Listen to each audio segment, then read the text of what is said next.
ওয়াকালা মালা হাদা, আল্লাহ এই যে লোকটা নেকির পাহাড় নিয়ে এই ময়দানের মধ্যে এসেছে, আল্লাহ এ তো আমার সম্পদ অবৈধভাবে খেয়েছে।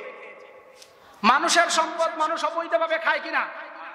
মানুষের সম্পদ মানুষ অবৈধভাবে খায় কিনা? কার সম্পদ কে খায়?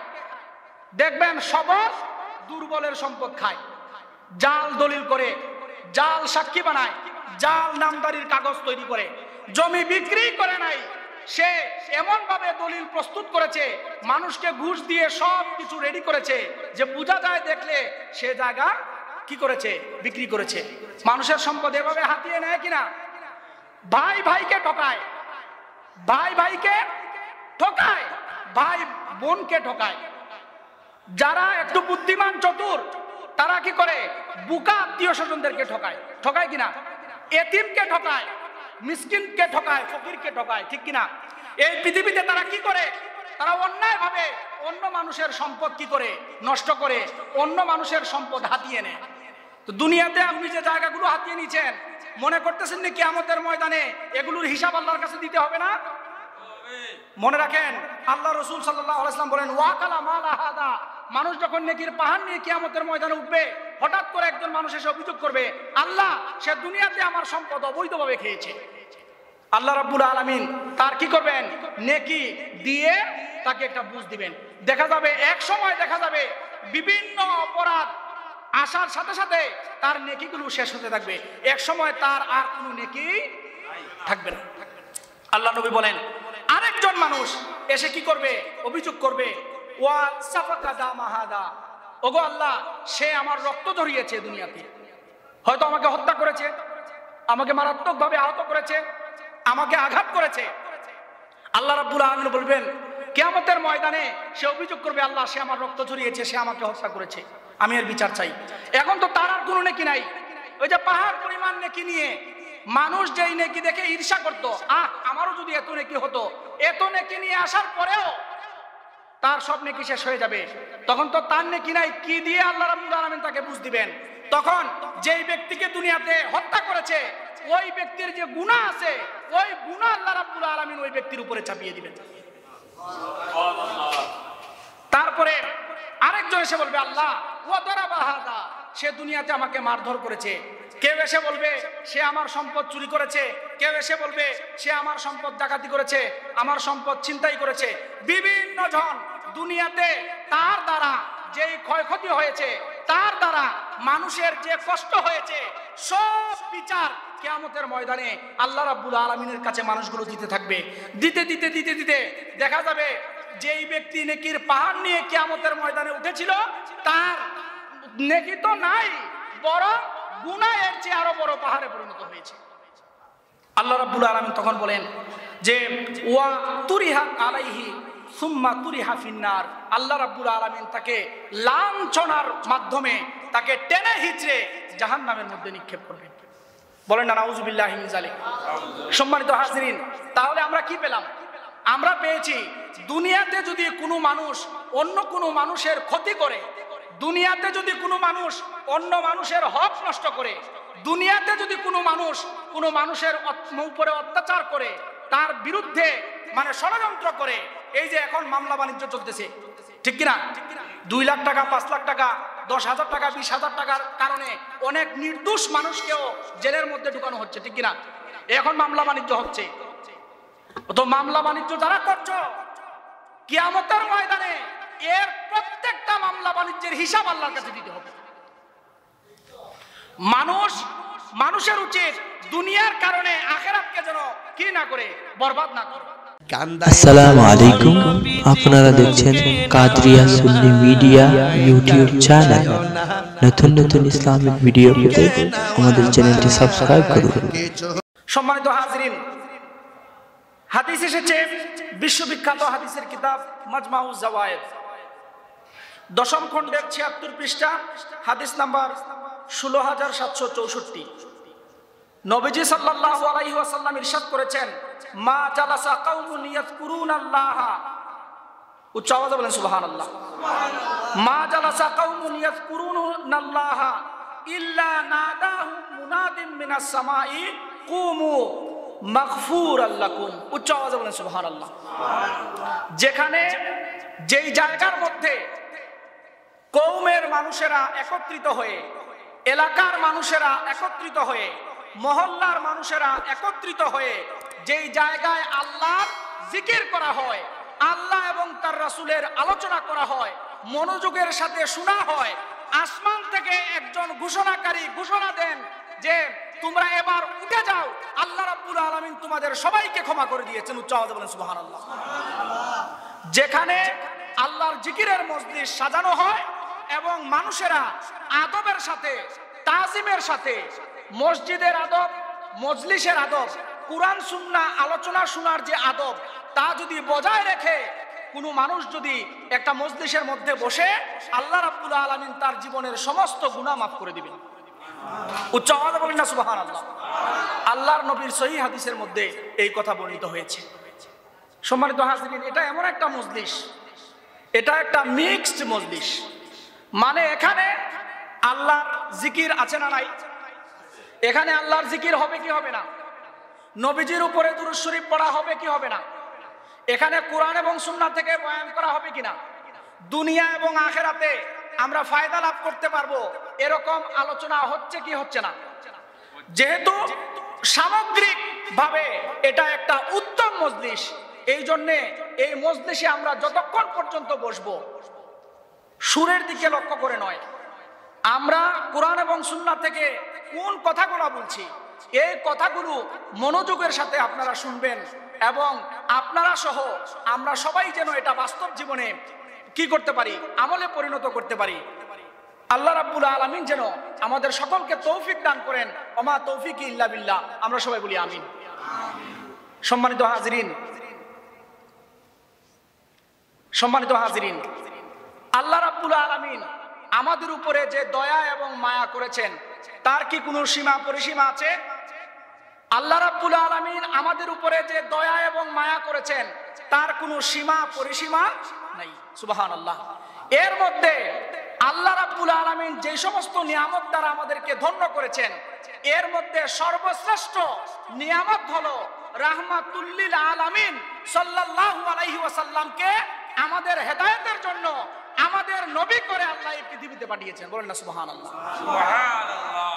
এমন নবীর উম্মত আল্লাহ সুবহানাহু ওয়া তাআলা আমাদেরকে করেছেন যেই নবীজি স্বয়ং আল্লাহ রাব্বুল আলামিনের বন্ধু। বলেন না সুবহানাল্লাহ। আল্লাহ রাব্বুল আলামিন নিজেকে বলেছেন রাব্বুল আলামিন আর তার বন্ধুকে বলেছেন রাহমাতুল লিল আলামিন। আমাদের নবীজিকে শুধু এই পৃথিবীর জন্য রহমত করে আল্লাহ রাব্বুল আলামিন পাঠান নাই, আমাদের নবীজিকে এই দুনিয়া এবং আখিরাত গোটা সৃষ্টি জগতের জন্য আল্লাহ রাব্বুল আলামিন রহমত করে পাঠিয়েছেন। উচ্চ আওয়াজে বলেন সুবহানাল্লাহ। নবীজি কি শুধু মুসলমানদের জন্য রহমত না কাফেরদের জন্য? নবীজি মুসলমানদের জন্য যেমন রহমত, কাফেরদের জন্য রহমত হিসাবে এই পৃথিবীতে প্রেরিত হয়েছেন। কিভাবে? আল্লাহ রাব্বুল আলামিন কুরআনুল কারীমের 21 নম্বর সূরা, সূরা আম্বিয়া 107 নম্বর আয়াতে নবীজি সাল্লাল্লাহু আলাইহি ওয়াসাল্লামকে যে গোটা সৃষ্টি জগতের জন্য রহমত করে এই পৃথিবীতে প্রেরণ করেছেন সেটা বর্ণনা করছেন।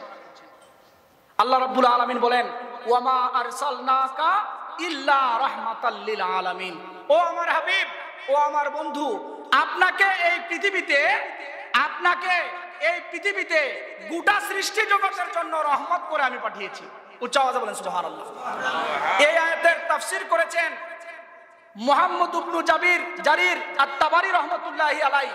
তাফসীরে তাবারির মধ্যে 18তম খণ্ডের 551 নম্বর মানে পৃষ্ঠায় এই আয়াতের তাফসীর তিনি এভাবে করেছেন। আল্লামা ইবনে জারির তাবারি রাহমাতুল্লাহি আলাইহি বলেন রুইয়া আন ইবনে আব্বাস রাদিয়াল্লাহু তাআলা আনহু, আল্লাহর রাসূলের চাচাতো ভাই মুফাসসিরদের শিরোমণি হযরত আব্দুল্লাহ ইবনে আব্বাস রাদিয়াল্লাহু তাআলা আনহু এই তাফসীর করেছেন যে তিনি বলেন ওয়া হুয়া আন্নাল্লাহা আরসালা নাবিয়্যাহু মুহাম্মাদান সাল্লাল্লাহু আলাইহি ওয়াসাল্লাম রাহমাতুল লিজামিল আলাম। আল্লাহ রাব্বুল আলামিন আমাদের নবীজিকে গোটা আলমের জন্য রহমত হিসাবে প্রেরণ করেছেন। বলেন না সুবহানাল্লাহ। তারপরে তিনি বলেন ফাআম্মা মুমিনুহুম ফাইন্নাল্লাহা হাদা। তারপরে তিনি বলেন মুমিনুহুম ওয়া কাফিরুহুম, আমাদের নবী শুধু মুমিনদের জন্য রহমত নয়, কাফেরদের জন্য রহমত। উচ্চ আওয়াজে বলেন সুবহানাল্লাহ। তারপরে তিনি বলেন মুমিনদের জন্য কেন রহমত আমাদের নবীজি, তিনি তাফসীর করছেন ফাআম্মা মুমিনুহুম ফাইন্নাল্লাহা হাদাহু বিহি। মুমিনদের জন্য নবীজি এজন্যই রহমত যে মুমিনরা নবীজির মাধ্যমে আমাদেরকে হেদায়েত দান করেছেন। বলেন না সুবহানাল্লাহ। আমরা যে হেদায়েত পেয়েছি, ঈমান পেয়েছি, সেটা নবীর মাধ্যমে আমরা আল্লাহকে চিনেছি, ঈমান পেয়েছি। এজন্য নবীজি মুমিনের জন্য কি রহমত। তারপরে বলেছেন যে ওয়াদখালাহু বিল ঈমানি বিহি ওয়া বিল আমালি বিমা জাআ মিন ইনদিল্লাহিল জান্নাহ। নবীজি সাল্লাল্লাহু আলাইহি ওয়াসাল্লাম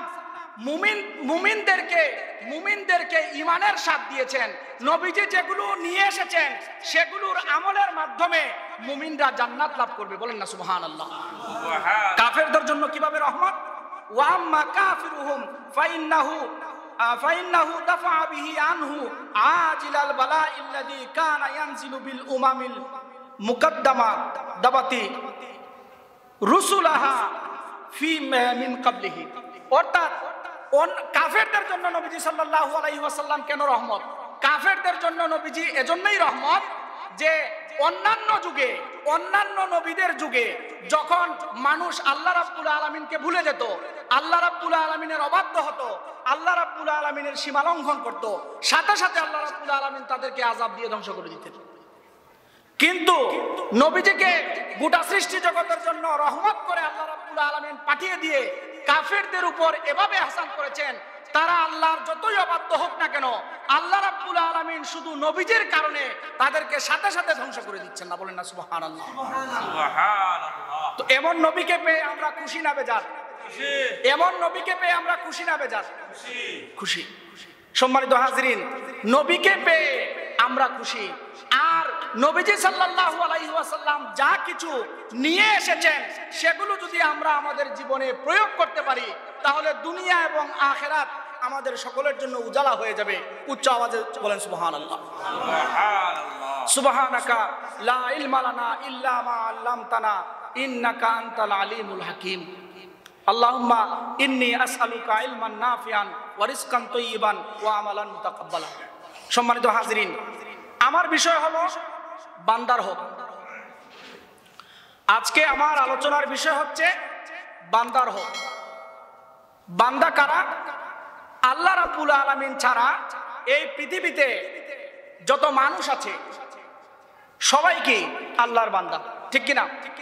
এই পৃথিবীতে আল্লাহ রাব্বুল আলামিন ছাড়া যত মানুষ এই পৃথিবীতে আছে তারা সবাই কি আল্লাহর বান্দা। তাহলে আমার বিষয় আমি যদি একদম সংক্ষেপে বলি তাহলে আমার বিষয় হচ্ছে মা বাবার হক। বলেন না সুবহানাল্লাহ। আমার বিষয় হচ্ছে নবীজির হক। নবীজি আল্লাহর প্রিয় বান্দা, নবীজির হক, মা বাবার হক, আত্মীয় স্বজনের হক, পাড়া প্রতিবেশীর হক, মুসলমানের হক, অমুসলিমের হক, মালিকের হক, শ্রমিকের হক, গরিবের হক, ইমামের হক, মুসল্লিদের হক। অর্থাৎ যত হক আছে এই পৃথিবীতে, যত ধরনের বান্দা আছে প্রত্যেকের উপরে প্রত্যেকের কোনো না কোনো ভাবে হক বা অধিকার রয়েছে। বলেন সুবহানাল্লাহ। আছে না নাই? আছে। তো এইটা এমন একটা বিষয় যেই বিষয়ে আলোচনা শুরু করা যাবে কিন্তু শেষ করার কোনো সুযোগ নাই। এত বৃহৎ, এত বিশদ এই বিষয়। তো আমি আপনাদেরকে অনুরোধ করব যতক্ষণ পর্যন্ত বয়ান চলবে আপনারা কেউ উঠবেন না মেহেরবানি করে। এটা মজলিসের আদবের খেলাফ।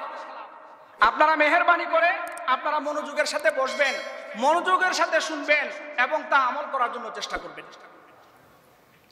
সম্মানিত হাজিরিন, মনে করেন আমরা সবাই মারা গেছি। বিষয়টা একটু গভীরভাবে খেয়াল করেন। মনে করেন আমরা সবাই মারা গেছি। একটু কেউ কথা বলবেন না, একটু মেহেরবানি করে কেউ কথা বলবেন না, মনোযোগের সাথে শুনবেন। মনে করেন, একটু চোখ বন্ধ করেন, চোখ বন্ধ করে চিন্তা করেন যে এই পৃথিবীতে আমরা নাই, কিয়ামত কায়েম হয়ে গেছে। কিয়ামত কায়েম হবে না? কিয়ামত কায়েম হবে কিনা আপনাদের মনে হয় সন্দেহ আছে? সন্দেহ আছে? কিয়ামত কায়েম হবে কিনা? কিয়ামতের ময়দানে আমাদেরকে উঠতে হবে কিনা? আওয়াজে তো বোঝা যায় না যে আমাদেরকে উঠতে হবে। আপনারা তো বিশ্বাসই করতে পারতেছেন না কিয়ামত কায়েম হবে, আমরা মারা যাব, কিয়ামতের ময়দানে আমাদেরকে উঠতে হবে, সেই ভয়াবহতার সম্মুখীন আমাদেরকে হতে হবে। এটা তো আপনাদের মানে সেন্সের মধ্যে আমি দেখতেছি আসতেছে না। কিয়ামত কায়েম হবে কিনা, আমরা মারা যাব কিনা, কিয়ামতের ময়দানে উঠবো কিনা, কিয়ামতের ময়দান কেমন হবে আমাদের জানার দরকার আছে না নাই? জানার দরকার আছে না নাই? আলোচনা করব একদম শেষ বক্তব্য দিয়ে, একদম শেষ বক্তব্য দিয়ে আলোচনা শুরু করব। কিয়ামত কায়েম হয়ে গেছে। দুনিয়াতে দুইজনে ঝগড়া লাগলে, একজন আরেকজনের সাথে ঝগড়া লাগলে মানুষ শুধু চতুর্দিকে খুঁজে তার কোনো আত্মীয় স্বজন আসতেছে কিনা তারা সাপোর্ট দেওয়ার জন্য, ঠিক কিনা? আমরা আমাদেরকে যারা সাপোর্ট দেয় এরকম মানুষকে আমরা খুঁজি কিনা? খুঁজি কিনা? খুঁজি। দুনিয়াতে আমরা বিভিন্ন ধরনের সাপোর্ট নিয়ে আমরা চলাফেরা করি। আমাদেরকে সাপোর্ট কারা দেয়? আমাদের সবচেয়ে আপন, সবচেয়ে কাছে, সবচেয়ে নিকটে, আমাদের জন্য যারা তাদের জীবন উৎসর্গ করেছে, যৌবন উৎসর্গ করেছে, টাকা পয়সা আমাদের তলে ব্যয় করেছে, তারা কারা? আমাদের মা বাবা। বলেন না সুবহানাল্লাহ। আমাদের সবচেয়ে আপন আমাদের মা বাবা। তারপরে কারা?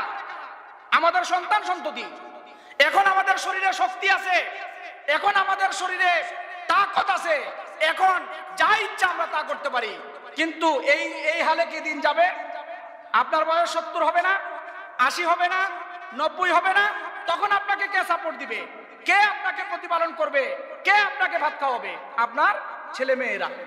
তাহলে আমাদের সবচেয়ে আপন আমাদের মা বাবা, যারা আমাদেরকে এই পর্যায়ে নিয়ে এসেছেন। তারপরে আমাদের ছেলে মেয়ে, আমাদের আত্মীয় স্বজন, আমাদের পাড়া প্রতিবেশী, এরা আমাদের মানে আপনজন কিনা? এরা আমাদের আপনজন কিনা? আমার কথা মনে হয় আপনারা বুঝেন না। তারা আমাদের আপনজন কিনা? তারা আমাদেরকে সাপোর্ট করে কিনা? আমরা তাদেরকে সাপোর্ট করি কিনা? দুনিয়ার হিসাব, আখিরাতের হিসাবের দিকে এবার আসেন। আল্লাহ রাব্বুল আলামিন পবিত্র কুরআনুল কারীমের 80 নম্বর সূরা আবাসার 34 থেকে 37 আয়াত পর্যন্ত কিয়ামতের ভয়াবহ দৃশ্যের কথা আলোচনা করেছেন। বলেন সুবহানাল্লাহ। আল্লাহ রাব্বুল আলামিন বলেন, ফাইদা জাআতিস সাখাতু ইয়াউমা ইয়াফিরুল মারউ মিন আখিহি ওয়া উম্মিহি ওয়া আবিহি ওয়া সাহিবাতিহি ওয়া বানিহি লিকুল্লি ইমরিইম মিনহুম ইয়াউমা ইদিন শা'নুন ইউগনি। উচ্চ আওয়াজে বলেন সুবহানাল্লাহ। আল্লাহ রাব্বুল আলামিন বলেন, কিয়ামতের ময়দান যখন কায়েম হবে, কিয়ামতের ময়দান যখন কায়েম হবে তখন কি হবে? মানুষেরা চতুর্দিকে ছুটাছুটি করতে থাকবে। আল্লাহ রাব্বুল আলামিন সেই ভয়াবহ দৃশ্যের কথা কোরআনে কারিমে বর্ণনা করেছেন। ইয়াউমা ইয়াফিরুল মারউ মিন আখিহি, মানুষেরা তার নিজের আপন ভাই থেকে পলায়ন করবে। বলেন না সুবহানাল্লাহ। আপন ভাই তার অন্য আপন ভাই থেকে পালাবে। ওয়া উম্মিহি, মা সন্তান তার মা থেকে পালাবে।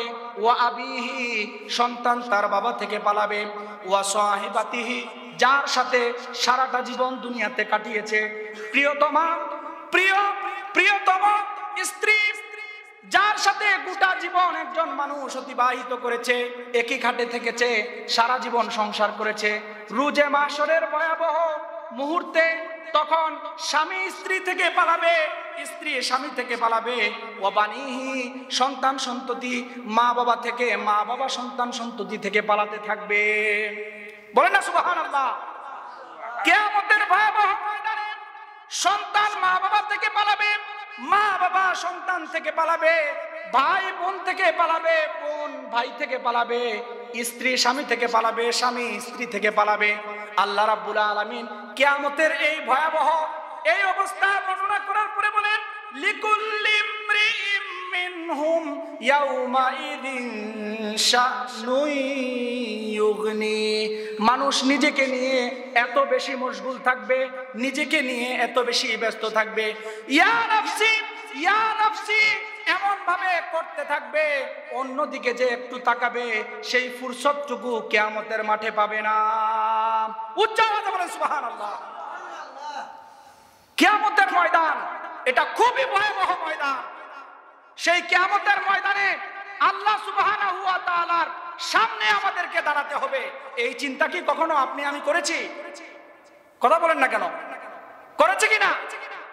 আমরা করছি না। দুনিয়ার হাসি তামাশা, খেল তামাশা, দুনিয়ার স্বার্থ নিয়ে আমরা এমন ভাবে মশগুল হয়ে গেছি, এমন ভাবে ব্যতিব্যস্ত হয়ে গেছি, এমন ভাবে মশগুল হয়ে গেছি, আখিরাত নিয়ে ভাবার আমাদের সময় থাকে না।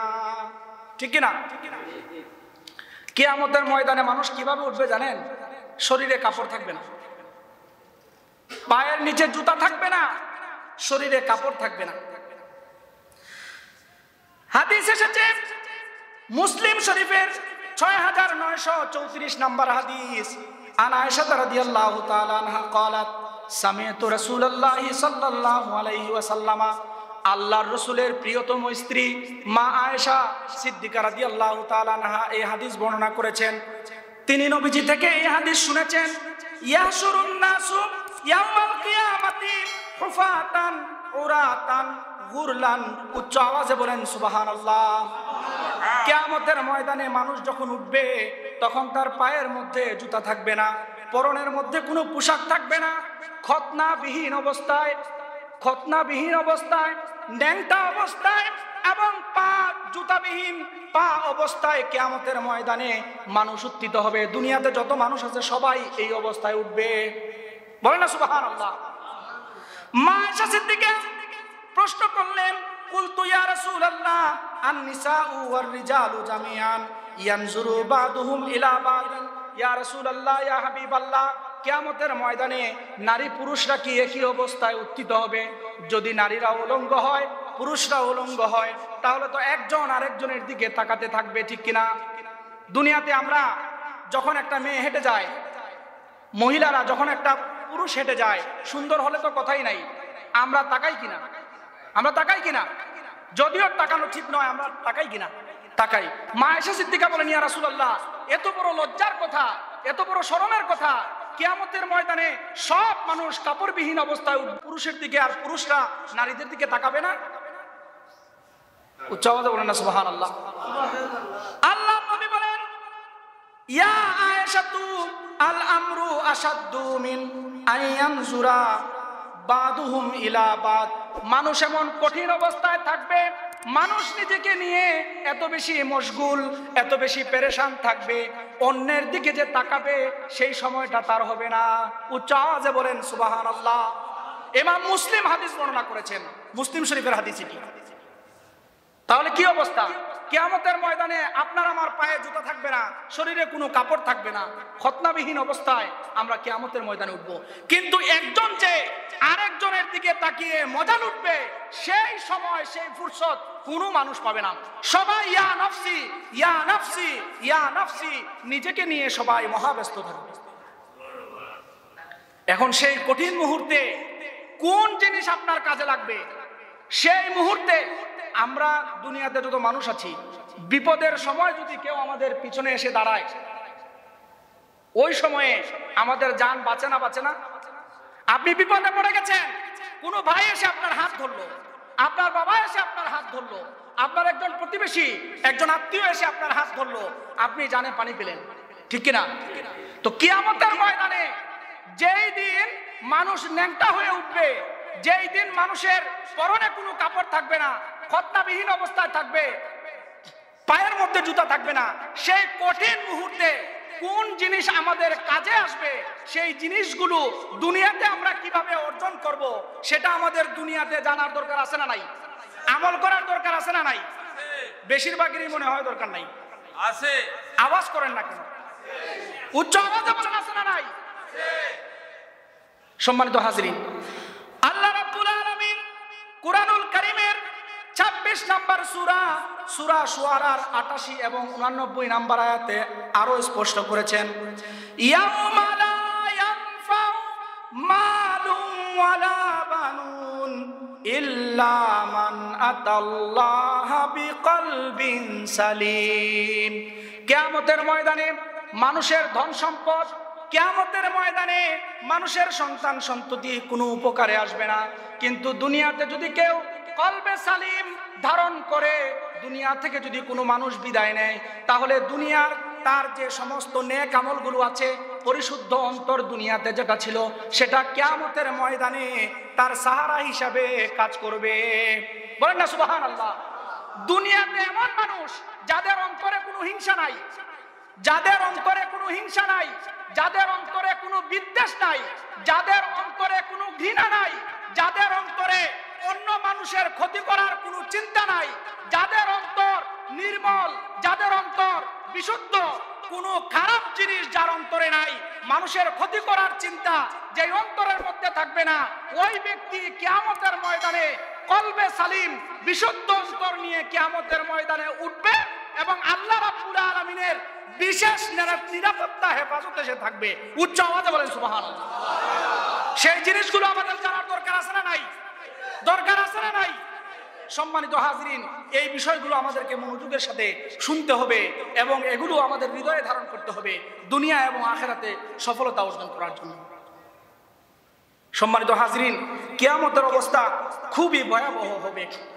এক হাদিস শরীফে এসেছে, বুখারী শরীফের 6088 নম্বর হাদিস, সেখানে এসেছে কিয়ামতের ময়দানে মানুষ ঘামতে থাকবে।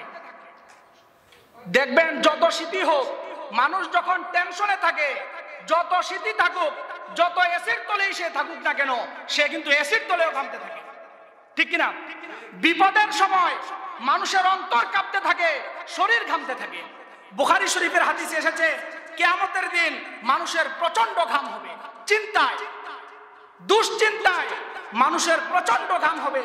এমনকি তাদের ঘাম জমিনে যেতে যেতে যেতে যেতে 70 হাত পর্যন্ত যাবে।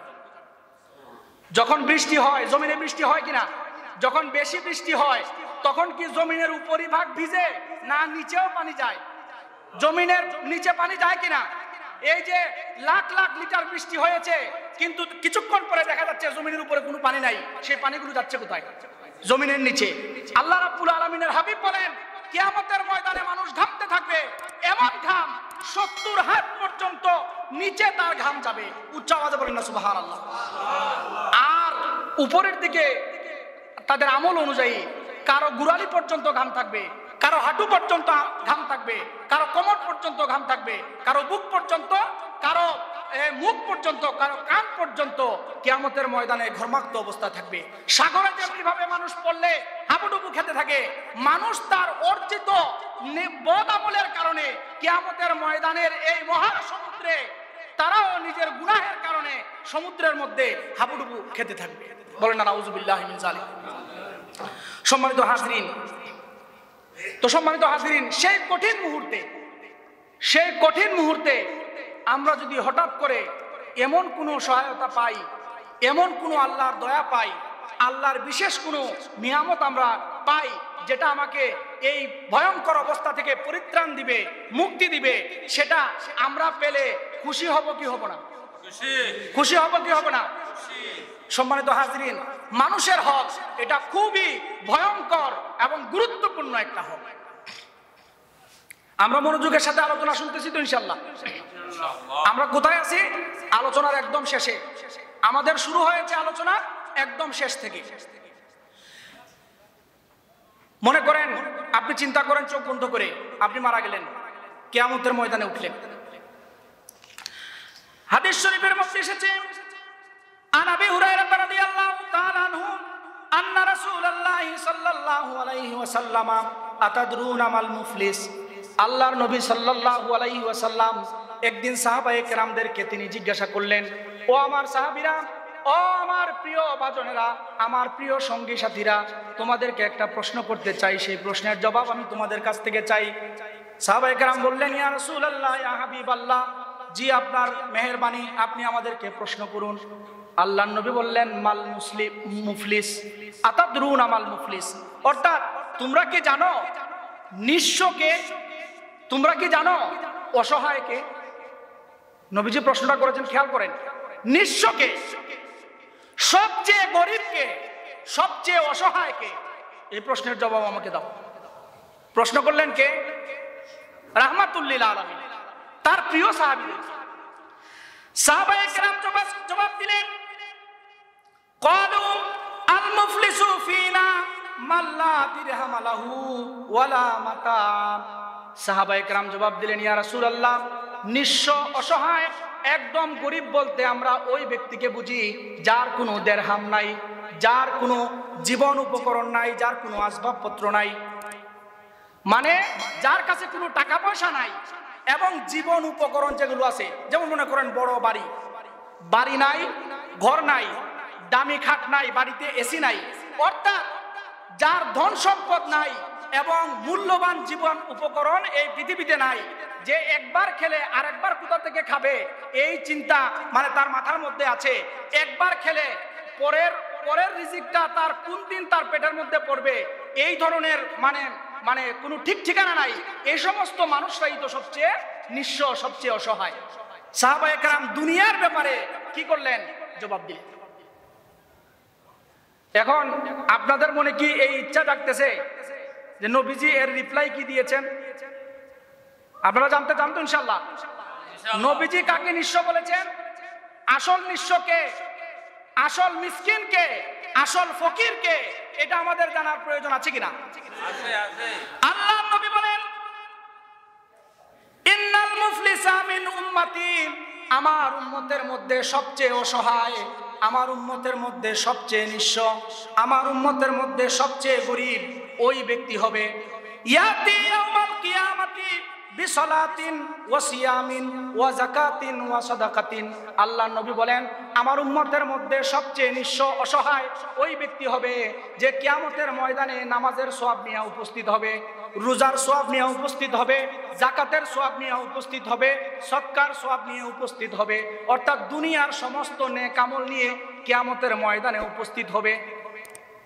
মানে কিয়ামতের ময়দানে নামাজ নিয়ে উপস্থিত হবে, রোজার সওয়াব নিয়ে উপস্থিত হবে, যাকাতের সওয়াব নিয়ে উপস্থিত হবে, সদকার সওয়াব নিয়ে উপস্থিত হবে, দুনিয়ার সমস্ত নেক আমলের সওয়াব নিয়ে উপস্থিত হবে। তারপরে নবীজি বলেন, ওয়ায়াতি কাদ শাতামা হাদা, মানে কিয়ামতের ময়দানে মানুষেরা এত বেশি নেকি নিয়ে উপস্থিত হবে, কারণ নেকির পাহাড় জমে যাবে। বলেন না সুবহানাল্লাহ।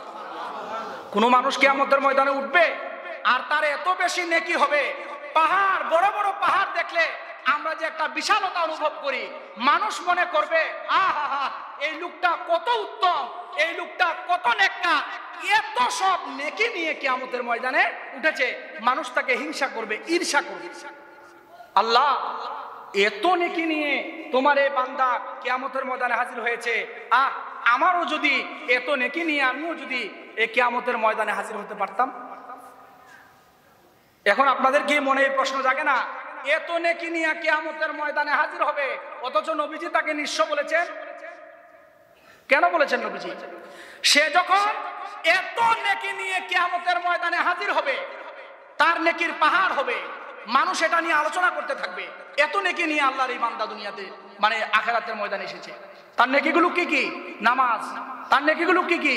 রোজা, হজ, যাকাত, সদকা, দুনিয়ার সমস্ত ভালো কাজ তার নেকি হিসেবে কিয়ামতের ময়দানে উত্থিত হবে। তারপরে কি হবে? আল্লাহ রাসূল বলেন, ওয়ায়াতি কাদ শাতামা হাদা, এমন ব্যক্তি তার কাছে এসে উপস্থিত হয়ে যাবে যে দুনিয়াতে এই ব্যক্তিকে গালি দিয়েছিল। দুনিয়াতে আপনারা দেখেন না, গরিব মানুষের কোনো বিচার নাই। আমার মনে হয় আমার কথা মনে হয় বুঝেন না। দুনিয়াতে গরিব মানুষের বিচার আসেনি, আসেনি। দুর্বলের বিচার আসেনি, অসহায়ের বিচার আসেনি, নাই। কথাগুলো একদম একবারে ব্রেন দিয়ে শুনবেন। কিয়ামতের ময়দানে যখন মানুষ নেকির পাহাড় নিয়ে উঠবে, হঠাৎ করে এক ব্যক্তি আল্লাহর কাছে এসে নালিশ করবে, আল্লাহ এর তো নেকি খুব বেশি দেখা যায়, কিন্তু তার ব্যবহার তো খুবই খারাপ ছিল। আল্লাহ, সে প্রভাবশালী ছিল, ধনী ছিল, আলে আওলাদ বেশি ছিল, দুনিয়াতে আমার উপরে অত্যাচার করেছে গো আল্লাহ। সে আমাকে গালি দিয়েছিল, আমি তার বিচার পাই নাই। আল্লাহ বিচার করবেন কি করবেন না? দুনিয়াতে যারা বিচার করে আল্লাহ তাদেরকে আগেই হুঁশিয়ারি দিয়েছেন। কি হুঁশিয়ারি দিয়েছেন আল্লাহ? আলাইসাল্লাহু বিআহকামিল হাকিমিন, আমি কি বিচারকদের বিচারক নই? আপনাদের মনে বিশ্বাস হয় না? তাহলে অবশ্যই মুখ দিয়া বের করার দরকার আছে না নাই? আল্লাহ প্রশ্ন ছুড়েছেন, আলাইসাল্লাহু বিআহকামিল হাকিমিন, আমি কি বিচারকদের বিচারক নই? আল্লাহ এই প্রশ্ন কাকে ছুড়েছেন? দুনিয়ায় যারা বিচার করে তাদেরকে। হে আমার বান্দা, তুমি দুনিয়াতে আমি তোমাকে জ্ঞান দিয়েছি, আমি তোমাকে প্রজ্ঞা দিয়েছি, আমি তোমাকে আকল দিয়েছি, আমি তোমাকে সমাজের বিচারক বানিয়েছি। তুমি এমন ভাবে বিচার করো যেমনি ভাবে বিচার করলে কিয়ামতের ময়দানে আমি তোমার উপরে আস্থা করতে পারি। কিয়ামতের ময়দানে আমার বিচারের কাঠগড়ায় তোকে দাঁড়াতে হবে, এটা হিসাব করে বিচার করিস। এটা আল্লাহ হুঁশিয়ারি দিয়েছেন কুরআনুল কারীমে। আজকে যারা ঘুষকে ন্যায়কে অন্যায় বলে, অন্যায়কে ন্যায় বানায়, মানুষের ক্ষতি করে, মানুষকে বিপদে ফেলে, মানুষ ন্যায় বিচারের জন্য একজন বিচারকের কাছে যায়, আর সে ঘুষ খেয়ে অন্যায় বিচার করে, মানুষের ইজ্জত হানি করে, সম্ভ্রম হানি করে, কিয়ামতের ময়দানে সে আল্লাহ রাব্বুল আলামিনের কুদরতে জ্বলবে। সম্মানিত হাজিরিন, আপনারা যারা গ্রামে গঞ্জে বিচার করেন, এখনো সোজা হয়ে যান, এখনো সোজা হয়ে যান। আল্লাহর কাছে যদি আপনি ইনসাফ পেতে চান, আল্লাহর কাছে যদি আপনি দয়া পেতে চান, আল্লাহর ক্ষমা যদি আপনি পেতে চান, দুনিয়াতে বিচার করার সময় খুব হিসাব নিকাশ করে, ক্যালকুলেশন করে আপনাকে বিচার করতে হবে। কিয়ামতের ময়দানে আপনি আটকে যাবেন, আমরা আটকে যাব অন্যায় বিচারের কারণে। তো কিয়ামতের ময়দানে আল্লাহর কাছে মানুষ, দুনিয়াতে যারা বিচার পায় নাই, আমার কথা কি আপনারা শুনতেছেন? দুনিয়াতে যারা বিচার পায় নাই, এরা আল্লাহর দরবারে বিচার পেশ করবে। কার দরবারে পেশ করবে? আল্লাহর নবী বলেন, নেকির পাহাড় নিয়ে কোন মানুষ যদি কিয়ামতের ময়দানে উঠে, সাথে সাথে হঠাৎ করে কোথা থেকে লোক চলে আসবে, ইয়াতি কাদ শাতামা হাদা, আল্লাহর দরবারে বিচার দিবেন, ইয়া আল্লাহ, ইয়া আহকামুল হাকিমিন, এই লোকটা দুনিয়াতে আমাকে গালি দিয়েছিল, আমি বিচার দিয়ে কারো কাছে বিচার পাই নাই। ওগো আল্লাহ আহকামুল হাকিমিন, রাব্বুল আলামিন, আজকে তোমার কাছে আমি বিচার চাই, সে আমাকে যে দুনিয়াতে গালি দিয়েছে তার বিচারটা আপনি করেন। আল্লাহ রাব্বুল আলামিন ওই যে তার পাহাড় সম নেকি, পাহাড় সম নেকি থেকে যতটুকু নেকি দিলে তার গালি দেওয়ার যে গুনাহ এটা মুছে যায়, ততটুকু নেকি আল্লাহ তাকে দান করে দিবেন যাকে দুনিয়াতে গালি দিয়েছিল।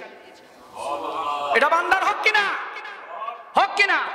মনোযোগের সাথে শুনেন, মনোযোগের সাথে শুনেন। একজন চলে গেছে, তো আরেকজন আসবে। ওয়া কাদাফা হাযা, ওগো আহকামুল হাকিমিন রাব্বুল আলামিন, আমি দুনিয়াতে এই দোষ করি নাই, কিন্তু সে আমাকে আমার উপরে অপবাদ লাগিয়েছে।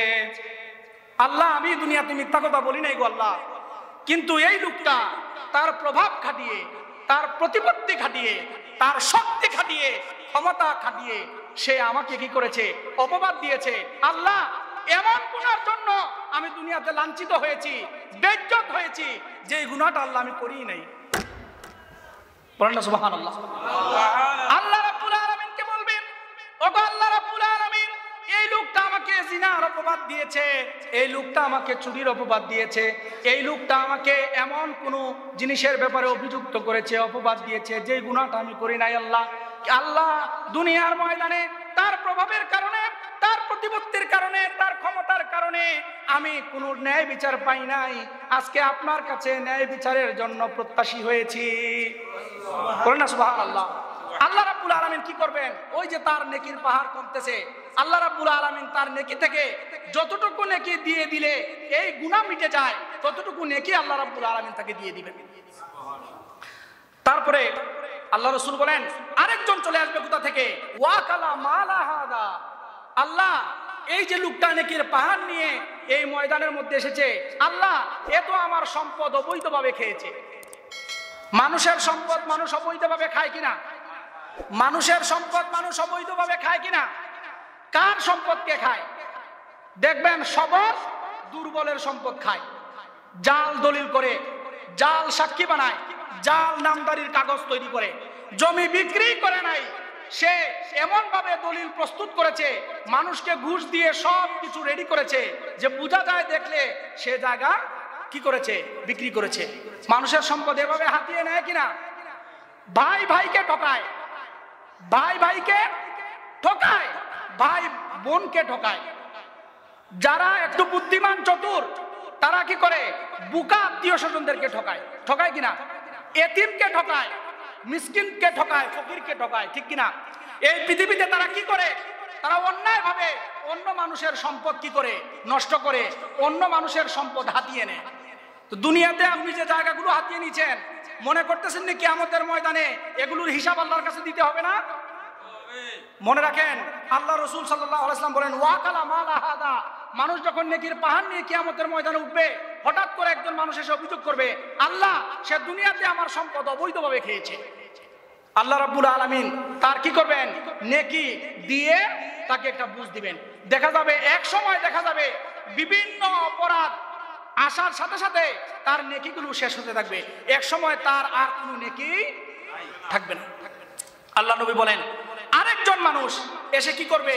অভিযোগ করবে, ওয়া সাফাকা দামাহাদা, ওগো আল্লাহ সে আমার রক্ত ঝরিয়েছে দুনিয়াতে, হয়তো আমাকে হত্যা করেছে, আমাকে মারাত্মকভাবে আহত করেছে, আমাকে আঘাত করেছে।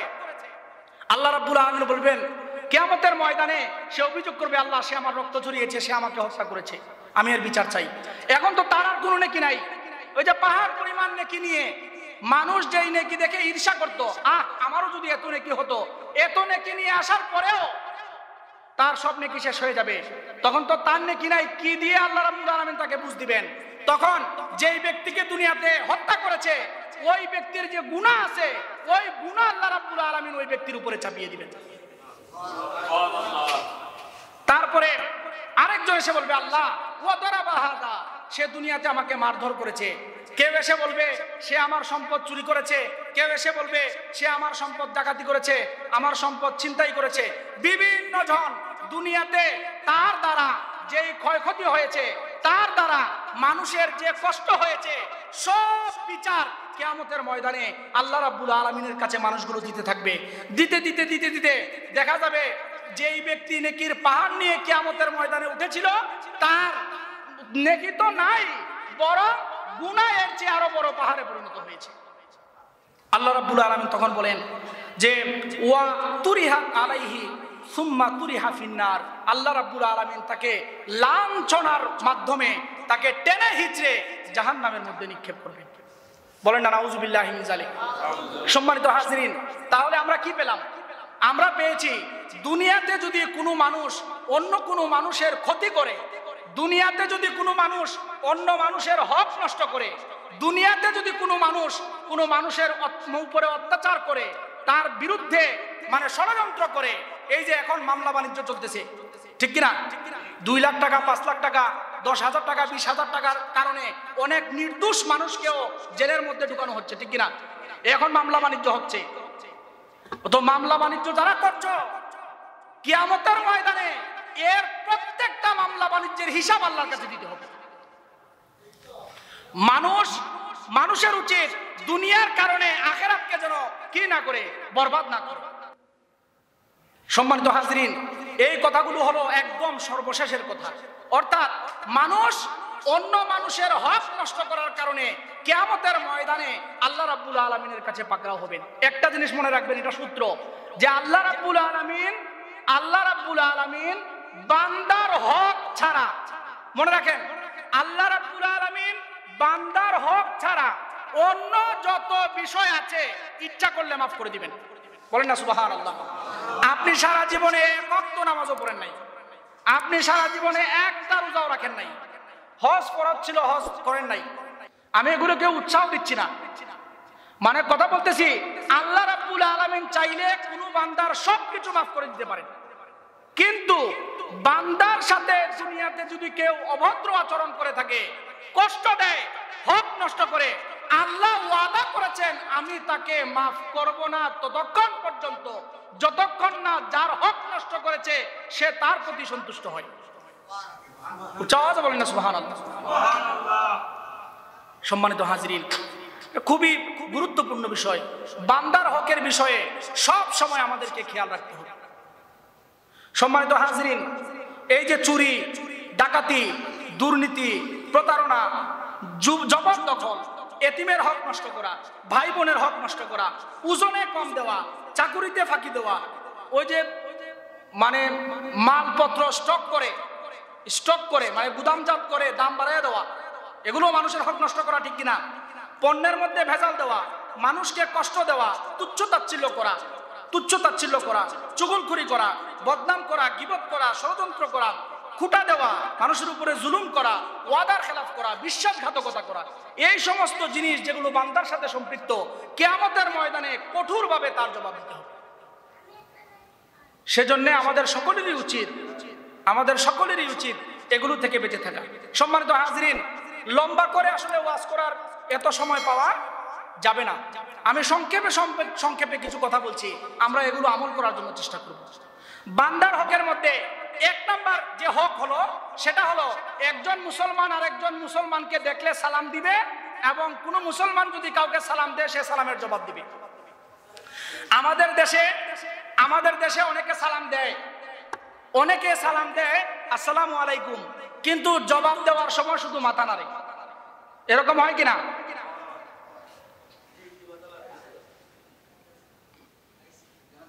কোন সময়?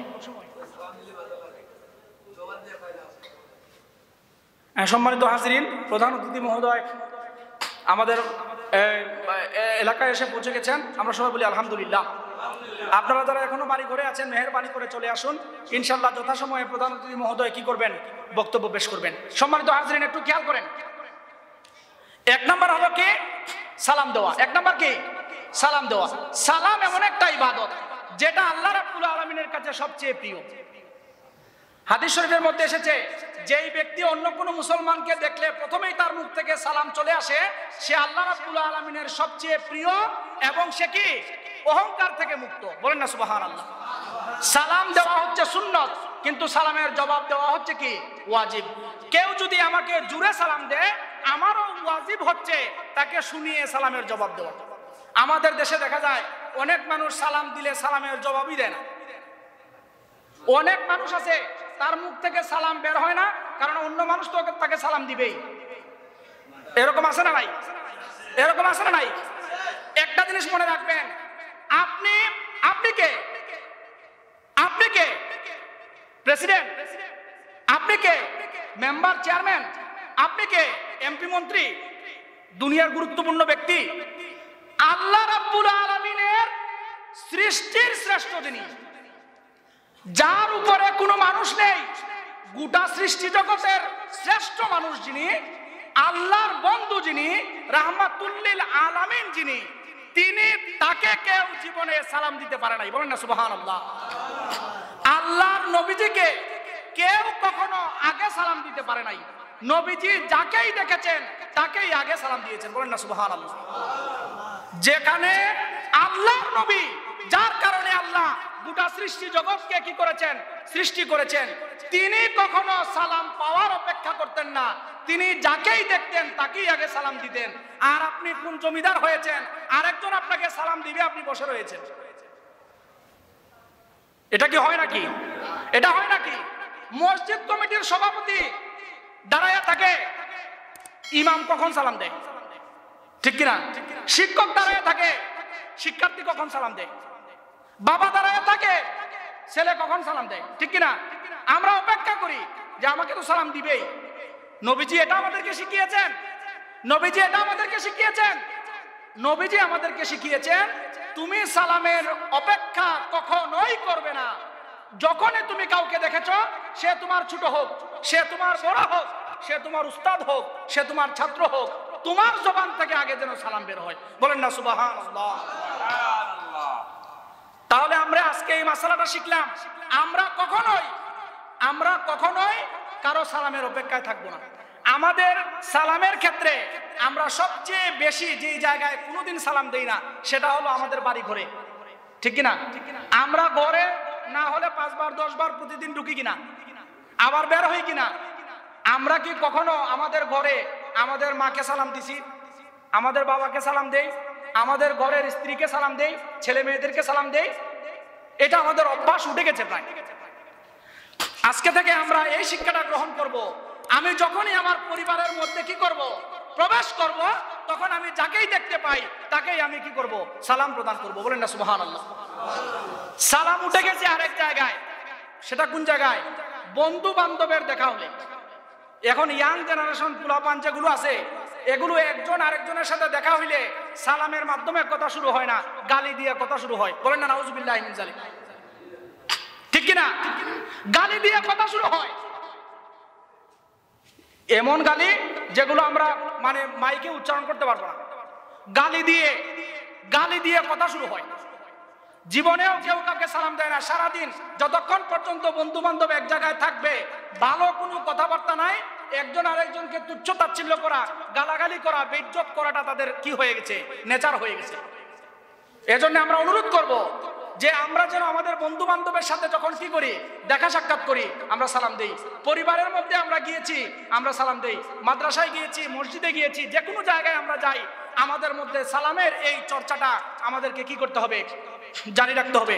নবীজি বলেন যেই জায়গার মধ্যে সালামের প্রচার খুব বেশি আছে, সেখানে মানুষের সাথে মানুষের মহব্বত আছে, ভালোবাসা আছে। বলেন না সুবহানাল্লাহ।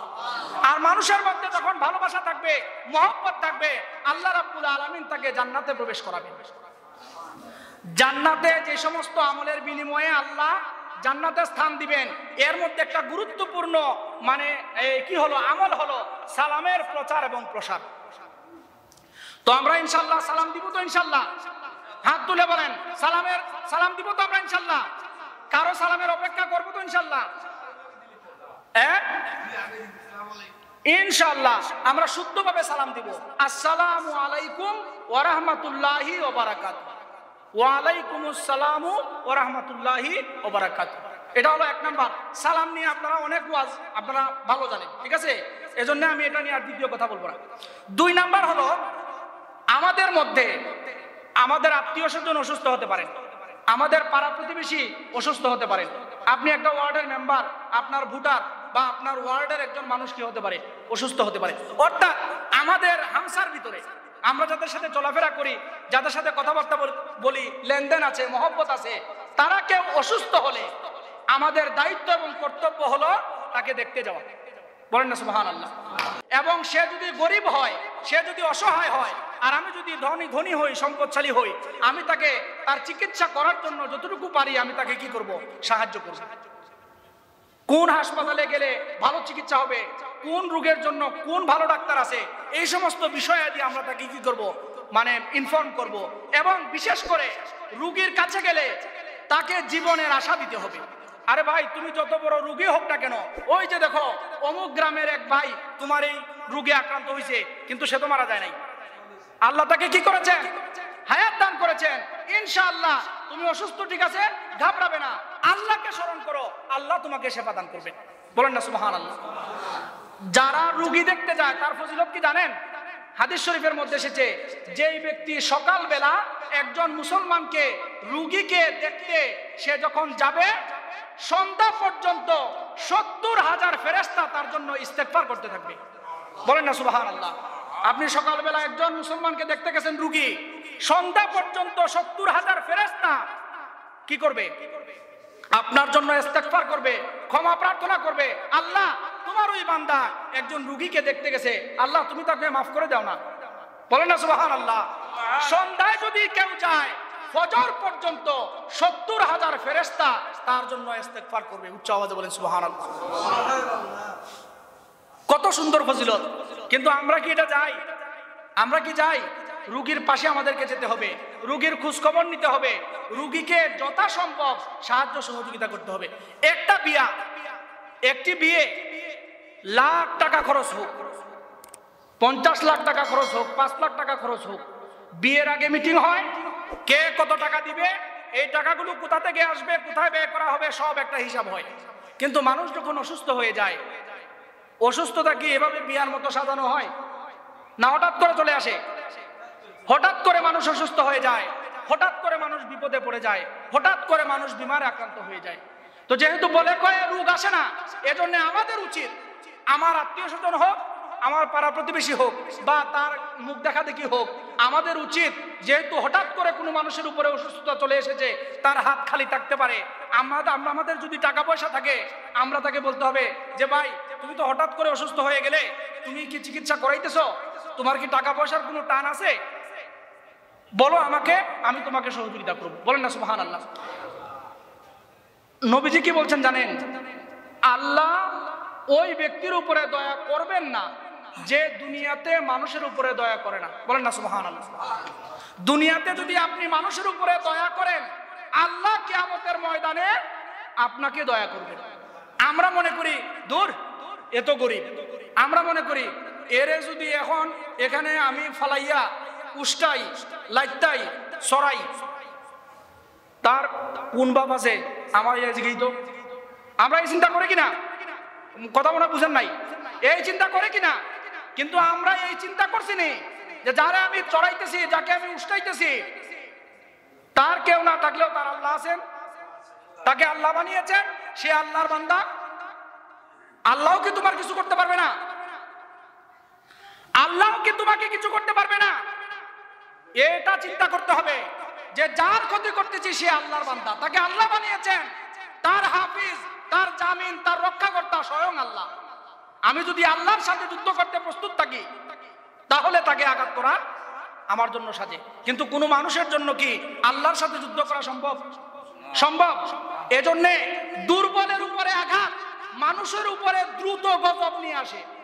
দুর্বলের উপরে আঘাত, দুর্বলকে কষ্ট দেওয়া, যত সবলই হোক না কেন, তার উপরে আল্লাহর গজব অনিবার্য। আমাদের প্রধানমন্ত্রী বেশি দিন হয়েছে নি, 5ই আগস্ট বাংলাদেশের সবচেয়ে বড় ক্ষমতাশালী হওয়ার পরেও দেশে থাকার মতো সাহসই করতে পারে নাই। আপনি কি মনে করতেছেন আজকে একটা দল ক্ষমতায় যাওয়ার জন্য বিভোর, ঠিক কিনা? ক্ষমতায় যাওয়ার জন্য তারা চিন্তা ধারণা করতেছে। এখন এটা চিন্তা ধারণা করতে গিয়ে নিরপরাধ অনেক মানুষকেও সে ভোগানোর জন্য কি করতেছে? চেষ্টা করতেছে। এটা কি আমাদের জন্য শোভনীয়? যারা অন্যায়ের সাথে জড়িত ছিল না, যারা ভোট চুরির সাথে জড়িত ছিল না, যারা মানুষের ক্ষতি করার সাথে কি ছিল না, জড়িত ছিল না, এই সমস্ত কোনো মানুষকে আঘাত করা, তার বিরুদ্ধে ষড়যন্ত্র করা, এটা মুসলমানের জন্য শোভনীয় নয়। কিন্তু কেউ যদি অন্যায় করে থাকে, কেউ যদি অন্য মানুষকে অন্যায়ভাবে কষ্ট দিয়ে থাকে, ভোট চুরি করে থাকে, তার বিচার হতেই হবে। এটা সবাইকে মনে রাখতে হবে। আল্লাহ রাব্বুল আলামিন জালিম অত্যাচারীকে সময় দেন, সুযোগ দেন, ভালো হয়ে যাও। কিন্তু যখন দেখা যায় যে ভালো হয় না, মানুষও আর সহ্য করতে পারতেছে না আল্লাহর বান্দারা, তখন আল্লাহ তাকে এমন শাস্তি দেন, তার পক্ষে সোজা হয়ে দাঁড়ানোর কোনো সুযোগ থাকে না। আরে যার বন্ধু বান্ধবের অভাব ছিল না, বিপদে পড়ে গেছে, একটা মানুষ তাকে হাত ধরে বলতেছে না যে আমি আছি, তুমি উঠে দাঁড়াও। সেজন্য আমাদেরকে হিসাব করতে হবে যে আমরা যেন এমন কোনো অপরাধ না করি, এমন না করি যে আমি দুনিয়াতেও লাঞ্ছিত হই, আখিরাতেও লাঞ্ছিত হই। এই বিষয়টা আমাদেরকে খেয়াল রাখতে হবে। 3 নাম্বার হলো জানাজার নামাজে শরীক হওয়া। জানাজা মানে শেষ বিদায়। জানাজা মানে কি? যে আপনাকে জন্ম দিল, আপনার গর্ভধারিণী মা, আপনার মেহেরবান বাবা, যে আপনাকে ছোট থেকে বড় করেছে, আপনার ভাই, আপনার বোন, আপনার আত্মীয় স্বজন, আপনার পাড়া প্রতিবেশী, তাকে আপনি শেষ বিদায় দিলেন। এরপরে আর তার সাথে দেখা হবে না। এক একটা জানাজা আমাদের জন্য এক একটা মেসেজ। সেটা কি? আজকে সে চলে গেছে, কালকে তোমাকেও সাদা কাফনে জড়িয়ে মানুষ তোমার জানাজার নামাজ আদায় করবে। এখন আপনি চিন্তা করেন, 30 বছরের একটা ছেলে মারা গেল। কত বছর? 30 বছরের একটা ছেলে মারা গেল, আর আপনার বয়স 60 বছর। আপনি একটুকু অবাক হচ্ছেন না? কথা বুঝেন নাই মনে হয়। 30 বছরের একটা ছেলে মারা গেল, আপনার বয়স 60, আপনার মৃত্যুর কোনো চিন্তাই নাই। এরকম হয় কিনা?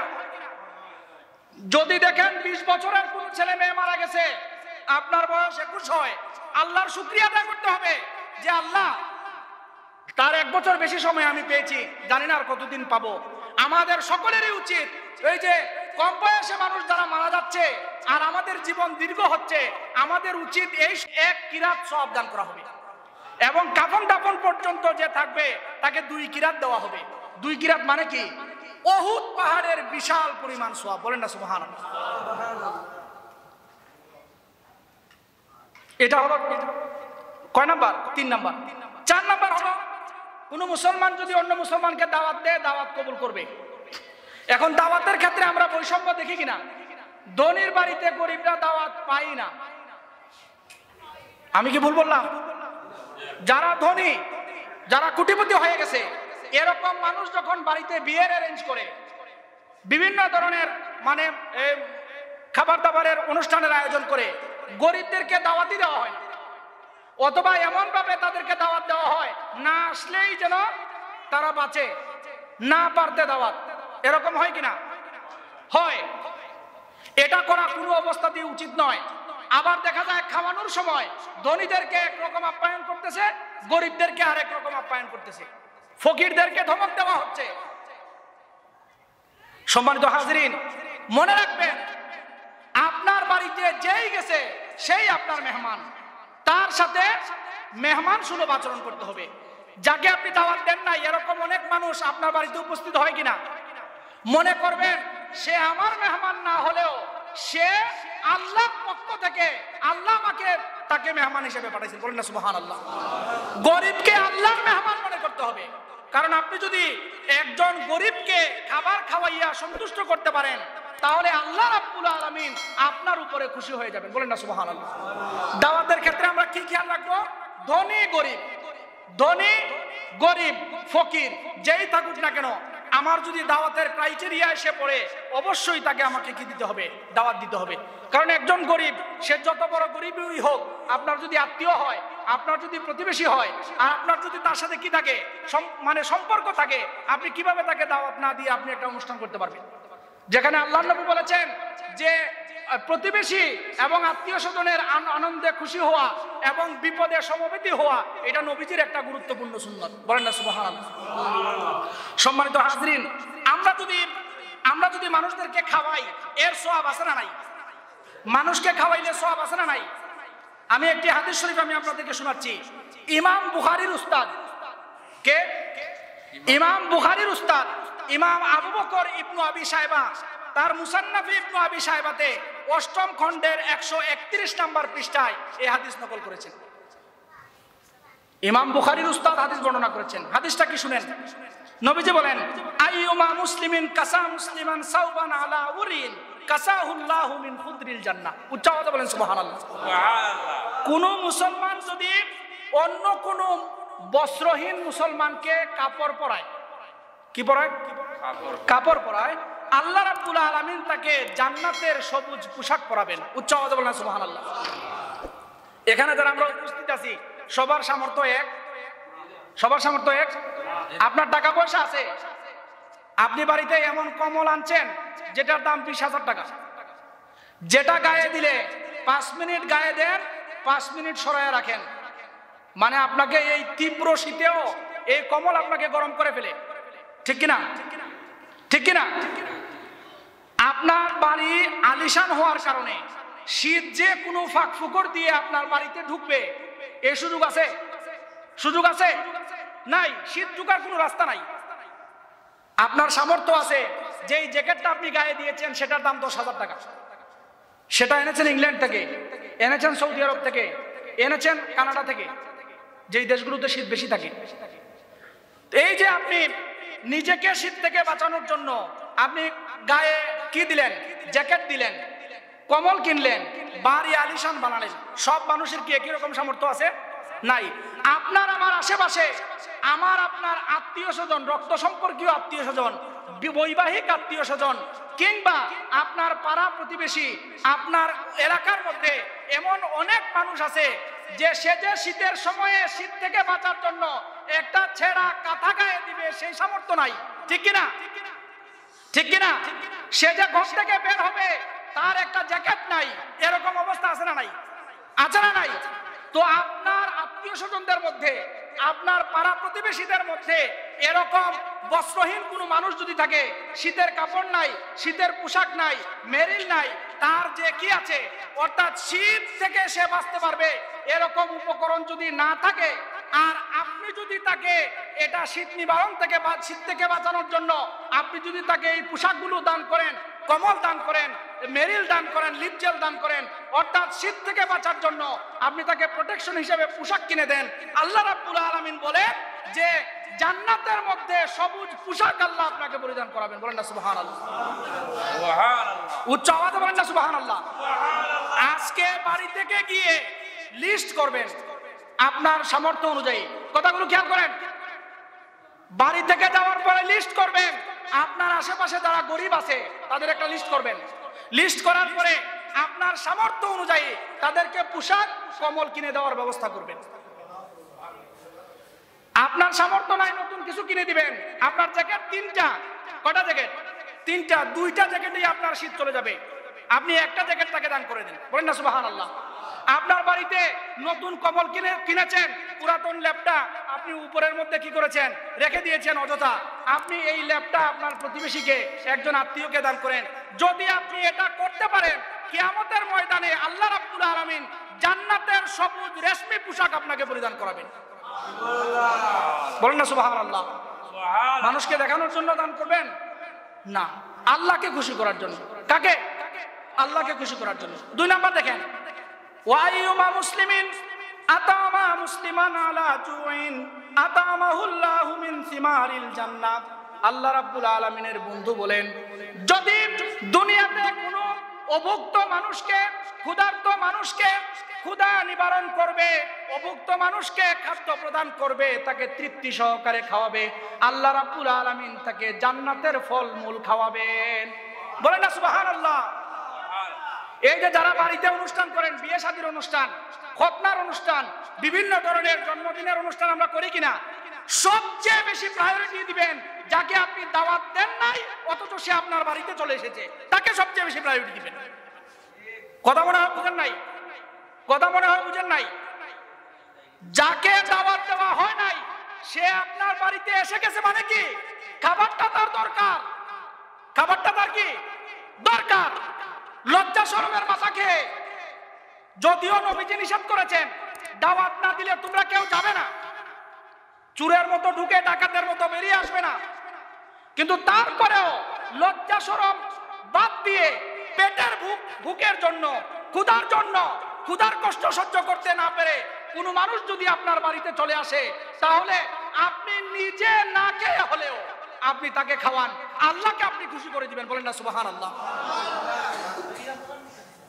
জোরে সুবহানাল্লাহ বলতে পারেন না? আরো জোরে বলেন।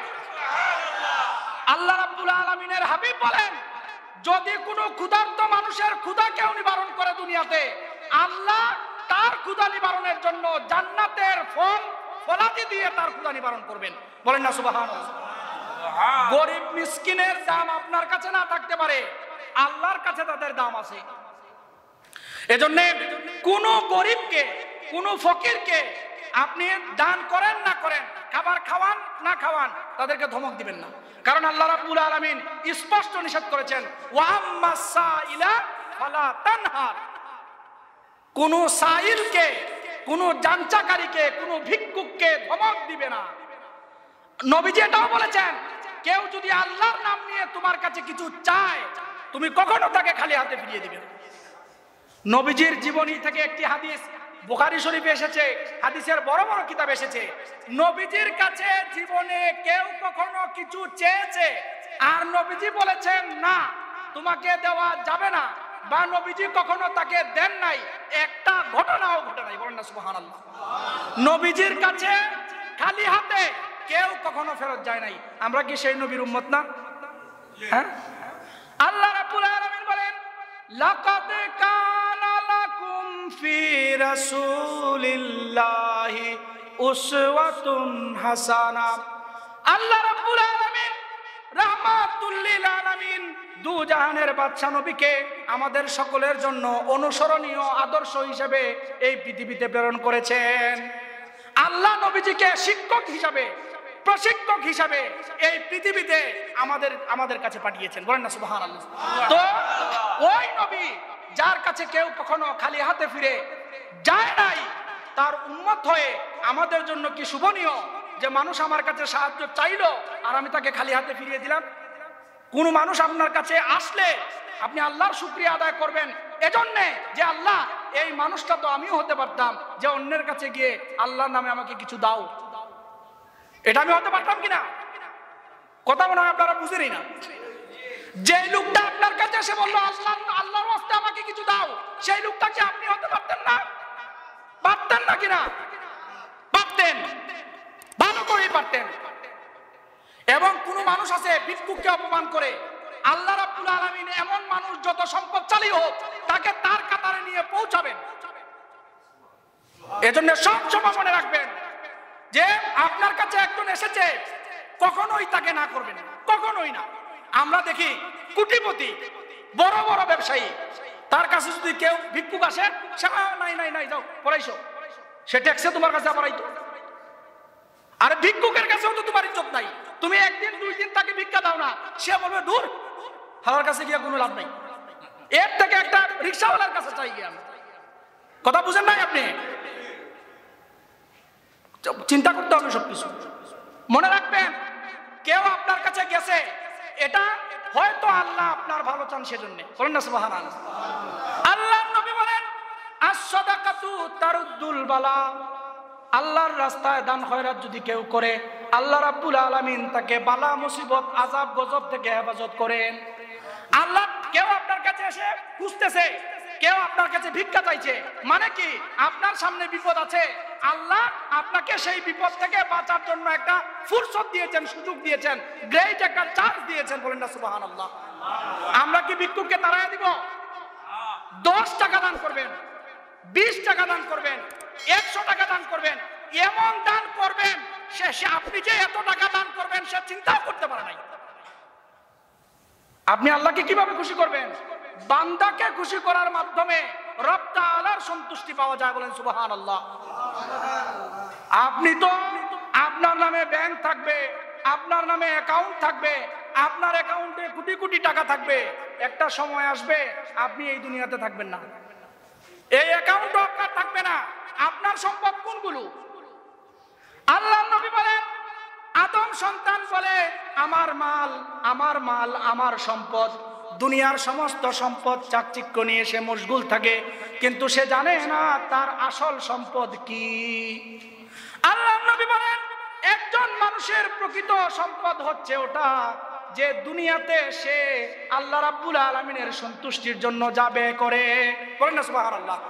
আল্লাহর রাস্তায় জীবিত থাকা অবস্থায় আপনি যা ব্যয় করবেন এটাই আপনার সম্পদ।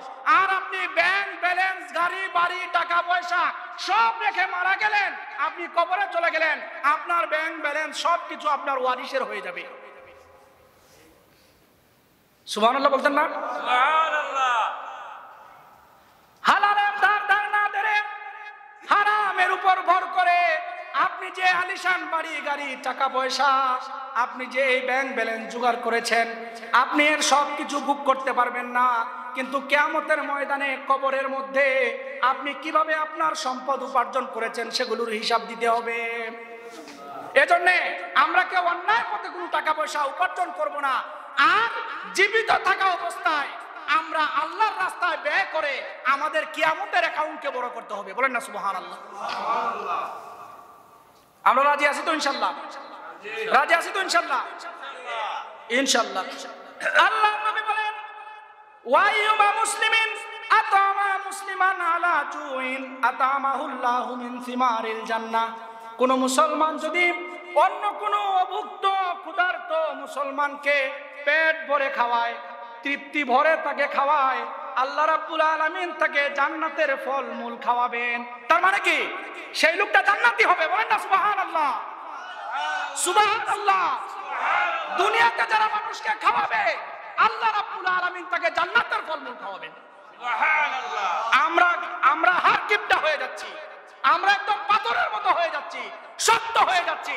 আমরা জীবনেও কোনোদিন বাড়িতে মিলাদ শরীফ পড়াই না, মানুষদেরকে খাওয়াই না, মানুষদের জন্য আমরা কি করি না, ব্যয় করি না। সম্মানিত হাজরিন, এই বিষয়টা আমাদেরকে খেয়াল রাখতে হবে।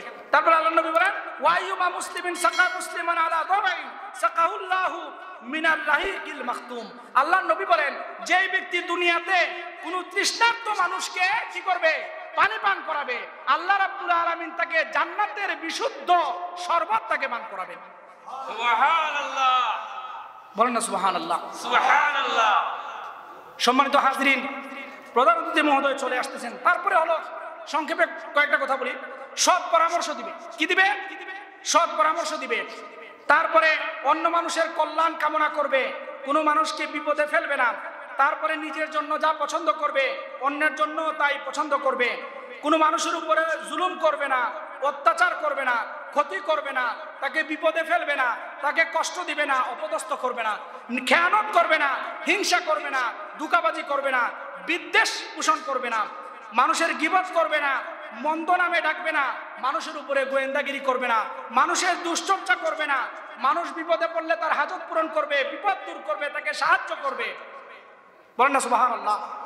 মানুষের দোষ গোপন রাখবে। মানুষের কি রাখবে? মানুষ দোষ করতেই পারে, মানুষ তো আর ফেরেশতা না, মানুষ দোষ করতেই পারে। আমাদের সকলের উচিত কি, তার দোষ কি করা, গোপন রাখা। বলেন না সুবহানাল্লাহ। আল্লাহ নবী বলেন, আমরা বলি মারহাবা, আমাদের মাহফিলের প্রধান অতিথি মহোদয় আমাদের কাছে এসে তাশরিফ এনেছেন, আমরা সবাই বলি আলহামদুলিল্লাহ। সম্মানিত হাজরিন, আলোচনা আমি শেষ করে দিব। নবীজি সাল্লাল্লাহু আলাইহি ওয়াসাল্লাম বলেন, আচ্ছা এখানে একজন মানুষ হাত তুলেন তো, যে মাসুম। মাসুম বুঝেননি? নিষ্পাপ। আমরা ছোট ছোট বাচ্চাদেরকে বলি কি, এ মাসুম। মাসুম মানে বেগুনা, গুনাহ নাই যার। আচ্ছা একটা মানুষ আমি দেখতে চাই যার কোনো গুনাহ নাই, আসেনি? মানুষ তো এখানে অনেক, কিন্তু একটা মানুষ কি তুলে নাই, হাত তুলে নাই। তার মানে কি, আমরা যে গুনাহগার, আমাদের যে গুনাহ আছে, আমাদের যে দুষ্ত্রুটি আছে, আমাদের যে অপরাধ আছে, এটা আমরা স্বীকার করলাম। তো একটা জিনিস আমি একথা বলেই আমার আলোচনা শেষ করব, যে আমি আপনি এখানে যারা উপস্থিত হয়েছি সবাই কি গুনাহগার? সবাই কি গুনাহগার? তো আপনি নিজে গুনাহগার হইয়া, আপনি নিজে গুনাহগার হইয়া, আপনি নিজে দোষী হইয়া, হয়তো আপনার দোষ সবাই জানে না, আল্লাহ তো জানেন, ঠিক কিনা? তো আপনি নিজে গুনাহগার হইয়া, আপনি যে অন্য মানুষের, আপনি নিজে দোষী হইয়া অন্য মানুষের যে দোষ আপনি কি করতেছেন, আলোচনা করতেছেন, অন্য মানুষের বদনাম করতেছেন, গীবত করতেছেন, চুগলখুরি করতেছেন, এই সমস্ত জিনিস যে আপনি করতেছেন, আপনি কি আল্লাহকে ভয় করেন না? আল্লাহকে ভয় করেন না? আল্লাহর নবী বলেন, যেই ব্যক্তি দুনিয়াতে কোনো মুসলমানের দোষ গোপন করবে, আল্লাহ রাব্বুল আলামিন দুনিয়া এবং আখিরাতে তার দোষ গোপন করবেন। বলেন না সুবহানাল্লাহ। আচ্ছা একটা জিনিস আপনারা চিন্তা করেন, আমার দোষ আছে 10টা, কয়টা? আপনি যতই গোয়েন্দা আমার পিছনে লাগান, 10টা দোষ আপনি জীবনেও বের করতে পারবেন না। পারবেন? পারবেন? কারণ মানুষ প্রকাশ্যে গুনাহ করে কম, গোপনে গুনাহ করে বেশি, ঠিক কিনা? তাহলে আমি 100টা দোষে দোষী, আপনি আমার 100টা দোষ জীবনেও বের করতে পারবেন না, জীবনেও না। কিন্তু চিন্তা করেন, আল্লাহ যদি চান আপনার 100টা দোষের 100টাই ওপেন করে দিতে পারেন, ঠিক কিনা? তাহলে আমি আপনি যদি অন্য মানুষের দোষ নিয়ে সমালোচনা করি, অন্য কোনো মানুষের দোষ নিয়ে, মন্দ জিনিস নিয়ে আমরা যদি কি করি, চর্চা করি, আল্লাহ রাব্বুল আলামিন আমাদের গোপনীয় দোষগুলো ওপেন করে দিবেন। বলেন না নাউজুবিল্লাহি মিন যালিক। আর আল্লাহ যদি কারো দোষ বের করে দেন, নিজের ঘরের মধ্যে থাকার তার কি হবে না, মানে তার মন চাইবে না, অর্থাৎ আল্লাহ তাকে নিজ ঘরে অপদস্থ করবে। এজন্য সম্মানিত হাজরিন, আমি আলোচনা দীর্ঘায়িত করব না। বান্দার হক এটা খুবই গুরুত্বপূর্ণ একটি বিষয়। আল্লাহ সব মাফ করে দিতে পারেন, কিন্তু বান্দার হক মাফ করবেন না বলে আল্লাহ ওয়াদা করেছেন। এজন্য এই দুনিয়া কয়দিনের, এই পৃথিবী সৃষ্টি হয়েছে হাজার হাজার বছর অতিবাহিত হয়েছে। আমি আপনি এখানে 100 বছরের জন্য, 50 বছরের জন্য, 30 বছরের জন্য এই পৃথিবীতে থাকবো। আমরা মারা যাওয়ার পরেও হাজার হাজার বছর এই পৃথিবী থাকতে পারে কিনা? পারে। তাহলে আমরা এই পৃথিবীতে কয়দিনের জন্য মেহমান এসেছি? অল্প দিনের। এই অল্প দিনে আমরা যেন এমন কোনো কাজ না করি যেটা একবারে জাহান্নামে গিয়ে আমাদেরকে জ্বলতে হয়, বসতে হয়। আল্লাহ রাব্বুল আলামিন যেন আমাদের সকলকে এই পৃথিবীতে নবীজির হক, মা বাবার হক, আত্মীয় স্বজনের হক, পাড়া প্রতিবেশীর হক, শ্রমিকের হক, মালিকের হক, যত ধরনের হক আমাদের উপরে আছে আমরা যেন সেগুলো বজায় রেখে আমাদের জীবন পরিচালনা করতে পারি। আল্লাহ রাব্বুল আলামিন যেন আচ্ছা হুজুর চা খাবেন? আচ্ছা আমি 5 মিনিট আরো সময় নিচ্ছি। সম্মানিত হাজরিন, যে কথাগুলো বলতেছি এই কথাগুলো আমাদের জীবনের জন্য খুব বেশি প্রয়োজন কিনা? খুব বেশি প্রয়োজন কিনা? আপনারা এগুলো আমল করবেন। এই হাদিস শরীফটা আমি আপনাদেরকে একটু শোনায় দিই। নবীজি সাল্লাল্লাহু আলাইহি ওয়াসাল্লামের এই হাদিস এসেছে বুখারী শরীফে। বুখারী শরীফের 2280 নম্বর হাদিস। নবীজি বলেন, আল মুসলিমু আখুল মুসলিম, এক মুসলমান আর এক মুসলমানের ভাই। আপনি চিন্তা করেন, আপনারা 3 ভাই, একজনের বয়স 5 বছর, একজনের 6 বছর, একজনের 8 বছর, পিঠাপিঠি 3 জন। আপনাদের কি মনে পড়েনি, এমন কোন স্মৃতি মনে পড়েনি যে আপনার বড় বোন বা আপনার বড় ভাই আপনাকে মুখে তুলে খাবার খাইয়েছে? স্মৃতি মনে পড়েনি আপনাদের? পড়ে কিনা? ছোটরা বড়দেরকে, বড়রা ছোটদেরকে মুখে তুলে খাবার খাইয়ে দিয়েছে, পড়ে গেছে, তাকে তুলছেন, আপনারা টেনে তুলছেন, নিজের কাঁধের উপরে তাকে চড়াইয়া আপ ডাউন করছেন, বাজার বাড়ি, বাজার বাড়ি, বাজার বাড়ি করেছেন কিনা? তো ছোটবেলায় যদি একজন ভাই আরেকজন ভাইকে, একজন বোন আরেকজন বোনকে এত মায়া ভালোবাসার জালে আবদ্ধ করতে পারে, বড় হয়ে কি আমাদের মধ্যে ঢুকে যায়? যেই ভাই আমাকে মুখে তুলে খাবার খাইয়েছে তাকে হত্যা করার জন্য আমি তলোয়ার নিয়ে ঘর থেকে বের হই?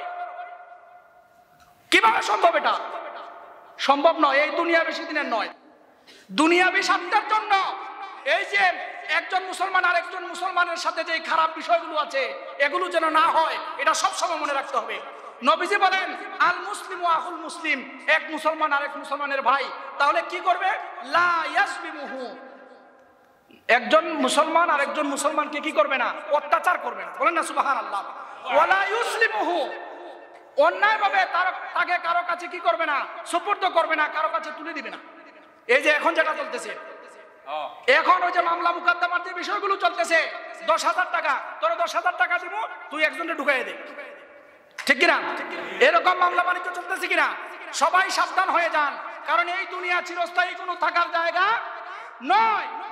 মুখ দেখাতে পারবেন না পরবর্তীতে। সম্মানিত হাজরিন, তারপর নবীজি বলেন, মান কানা ফি হাজাতি আখিহি কানা আল্লাহু ফি হাজাতিহি। দুনিয়াতে যদি কোনো মুসলমান আরেকজন মুসলমানের কোনো হাজত পূরণ করে, কোনো প্রয়োজন পূরণ করে, আল্লাহ রাব্বুল আলামিন তার হাজত, অভাব পূরণ করবেন। বলেন না সুবহানাল্লাহ। সুবহানাল্লাহ।